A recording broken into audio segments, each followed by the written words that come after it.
Hello, traders. Cousin Vinny coming to you from theclosingprint.com, November 5th, 2023. In this edition of your weekend video newsletter, we'll cover the indices, all of which moved higher last week on improving breadth, thanks in part to lower yields and a fade in the US dollar. That said, the markets are at extremes and resistance, so we'll be looking for signs of a follow-through or rejection to start the week.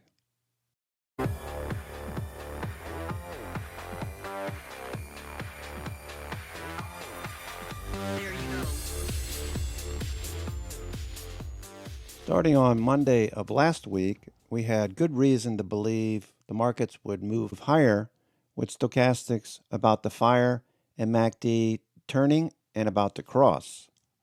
On Tuesday, it became obvious when the Qs and the New York FANG all showed the same indication. We had a nice crossover on Tuesday, leaving price action right at resistance to end the week. So this week, we need to watch for a follow-through or rejection at this point. As the S&P equal weight index pushed higher, we got this middle of October high that we need to get through, with the number of stocks trading above their 50-day accelerating from only 10% to 50% back above their 50-day. When in this green zone, that's when we start to look for a buy. Same thing with the number of stocks above the 200-day, pushing higher back to about 43.5%. and looking for a continuation this week. In addition, small caps push back into the range, looking for direction here as well to start the week. Momentum still needs to turn, as you can see in the lower panel. We need that to turn back up as a small cap Russell moves back towards 180 in the short term. Following through on stocks that were oversold, we now have an overbought condition. In previous occurrences, it didn't mean that we would necessarily pull back. Back here in April, you can see that we moved sideways for about 6 weeks before continuing higher. So being the seasonally strongest months of the year, November and December, are upon us, there's a very good possibility that we could see a follow-through. That said, we'll look for rejection to start the week. NYMO for the New York Stock Exchange McClellan Oscillator and NAMO for the NASDAQ have both continued a trek higher. We did hit extremes on Friday, so short term we could see a little consolidation or pullback into Thursday and Friday's price action, so be aware of it. The Summation Index, NYSE, is also crossing over for the first time since August, so that's a plus. That said, we have 17 bullish indicators to start the week. 2 are neutral and only 1 is bearish, with the latter being extremes, which could become more extreme as we start the week. Volatility did collapse, VIX did drop, and we were issued a green signal to start the week with a rapid higher high and higher low situation. We'll watch for any change in direction for the VIX to start on Monday and Tuesday. Still, VIX is bullish for equities in the short term. In addition, the New York Stock Exchange Common Stock McClellan Volume Oscillator is heading higher in the white zone or neutral zone, if you will. Not overbought yet, so we're looking for a follow-through this week and an increase in volume on Monday and Tuesday. Next to July, we have November and December as the best months of the year, and looking forward to a follow-through into November, December, looking for seasonality to kick in and for a Santa Claus rally to end the year. Starting off the week, we have the 10-year yield at the 50-day moving average. There was some short covering. There could be also some buying at support. If we lose the 50-day on Monday, Tuesday, look for follow-through in U.S. equities. If we bounce, look for the opposite and for some rejection or weakness on Monday, Tuesday. For those members that have been around for a few years or a few months, you know that we're always looking at the junk bonds for a lead in the markets. You can see junk bonds led on Tuesday, held, and then followed through on Wednesday, Thursday, and Friday. This is a clear bullish sign for the markets, in addition to other risk-on indicators like biotechs, IBB in green, and IWM in red. USO crude oil, if that continues to fade, that would be beneficial to equities as well. And Bitcoin hanging right around 35,000. Advanced decline, more stocks advancing than declining. And of course, in the lower panel, again, we have the 10-year fading to end the Friday session. All of these are bullish going into Monday trading. This is the Deutsche Bank Commodity Index. Commodities are range bound, so there's no signal here. With Brent crude fading again for a second week, higher volume, looking for this to move back down towards 70, 73, or previous levels of support. That would be bullish for equities in the short term. Along with copper, an economically sensitive commodity where we're looking for higher highs and higher lows coming off of a double bottom. If this continues higher, that would be a forecast of bullish activity for the economy, with the 10, 20, and 30-year yields all moving lower to end the week. And finally, the US dollar. Note RSI continues to fade like previous occasions. Looking for the dollar to head back towards the magenta colored line. That would be the 200-period moving average. That should give us a nice follow through into November and December. Looking for equities to move higher by the end of the year, while starting off Monday and Tuesday trading with a little bit of caution, giving the extremes the bulls push price action to end the week. Last week we started off with all sectors oversold at extremes. Note that sectors did improve markedly last week, looking for a push back above the 50-day moving average, and for small caps to lead us into November OPEX. Real estate, transports, financials, very strong performance last week, followed up by retail with some of the earnings that we had out of the way. But all sectors perform equally well, with energy pulling up the rear. We'll look for energy to pick up a little pace as well. But for the most part, the markets look pretty good going into Monday and Tuesday trading. Here are the IBD 50 stocks ranked by performance for 1 week. We can see that everything is green. DoorDash with a beat in earnings, looking for a follow through. Volume was well above average. MACD and stochastics both turning, looking very strong to start the week. Look for some consolidation in this area for a better entry, as the weekly shows how much potential there is for DoorDash. Maybe a 50% retracement would bring us back to, 150, 160, potentially.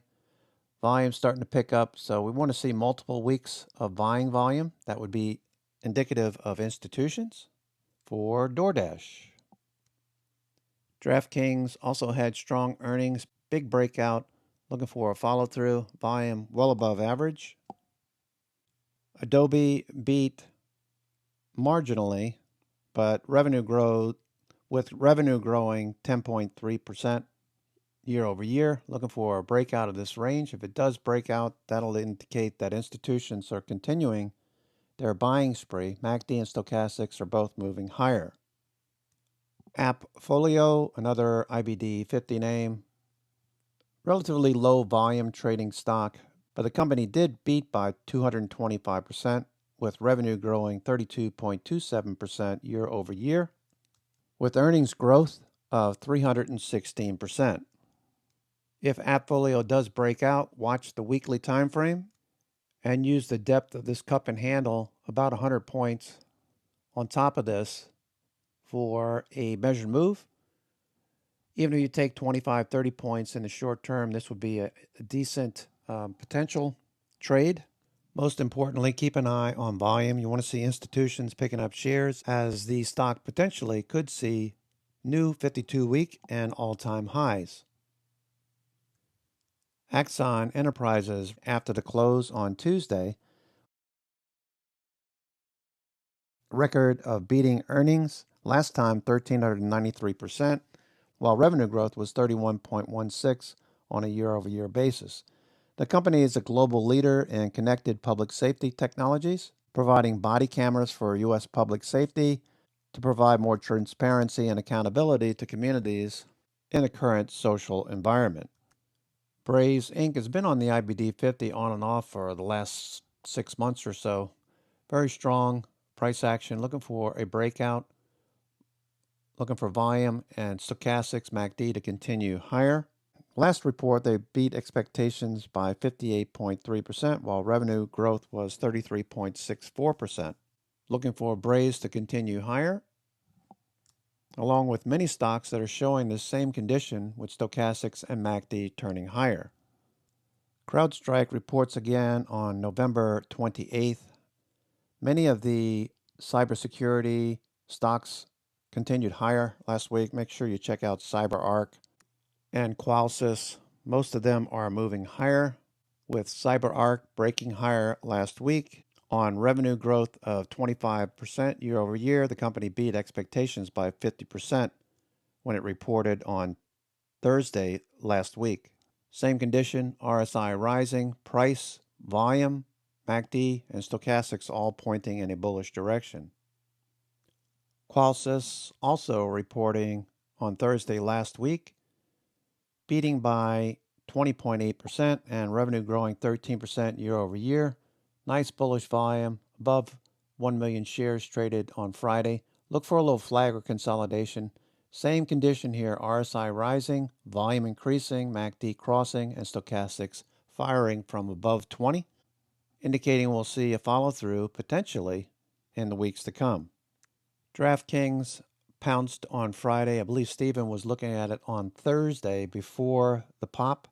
The company reported in line with expectations, while revenue growth was 57% year over year, with volume 5 times the average, stochastics rising, MACD, same condition, RSI rising, price trying to break out above these levels. Keep an eye on the weekly time frame. DraftKings has a ways to go to get back to its recent highs, with all of these stocks reporting better than expected earnings, despite what Wall Street and the financial media said we had to endure in the short term. Immunogen also reporting Thursday last week. The company beat consensus estimates by 400%, while revenue growth was, now get this, 637% on a year-over-year basis. Now, it's a relatively inexpensive name. Stochastics and MACD rising, volume increasing, and RSI pointing the way. Looking for a break higher on this inexpensive next-generation antibody drug company, improving the outlook and outcomes for cancer patients. Lululemon saw some dark pool trades last week, so we're looking for a continuation here as well, with RSI rising, MACD crossing, and stochastics pointing higher as retail stocks outperformed last week, along with all other sectors. Retail looking for a move above the 200-day moving average and to move back into the center of this range, potentially break out next year if retail can manage, despite the financial media calling for a recession. Additional retail stocks that we're bullish on, we took a trade on TJ Maxx on Thursday as it moved through 89, sold some on Friday, looking for a little dip, perhaps back to the 50-day, and then a bounce. RSI, stochastics, MACD, all pointing higher, volume picking up. The thesis here is that people will buy discounted merchandise into the holidays, where TJ Maxx and Home Goods shines as a niche supplier of those types of discounted products, ranging from apparel, furniture, kitchenware, and assorted seasonal items for a company that's beating expectations and growing revenue year over year. Microsoft continues to perform. We were talking about this pivot at 346.20, a move through that area on Wednesday, Thursday, Friday. Looking for a continuation and a move up to 52-week highs at 366. Microsoft, in its recent report, beat expectations by 11%, while revenue grew 12.76% year over year. Look for Microsoft to continue along with the FANG stocks. with RSI rising, volume increasing, MACD and stochastics pointing higher.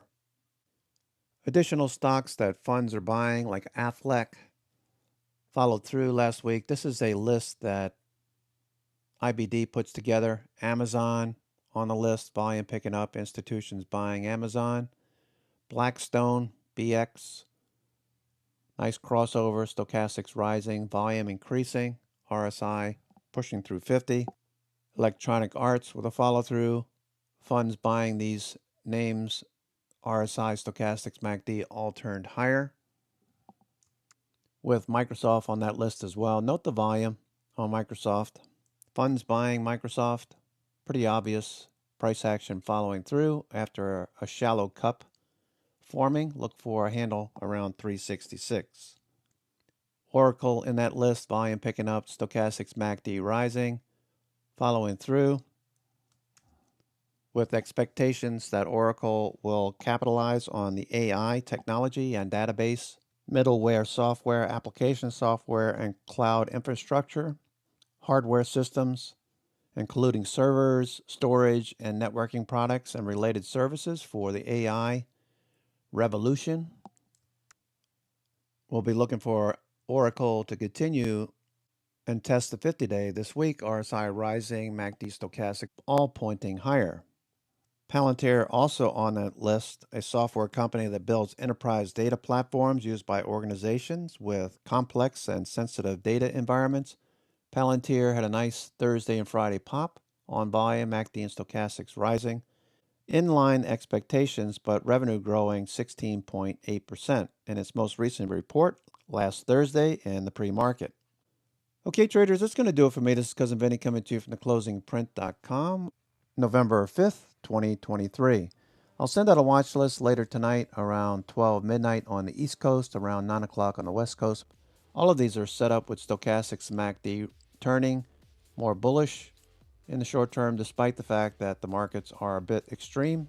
We'll watch for signs of rejection on Monday and trade a bit cautiously in the first couple hours to see if we get any kind of follow-through to start the week. Take care.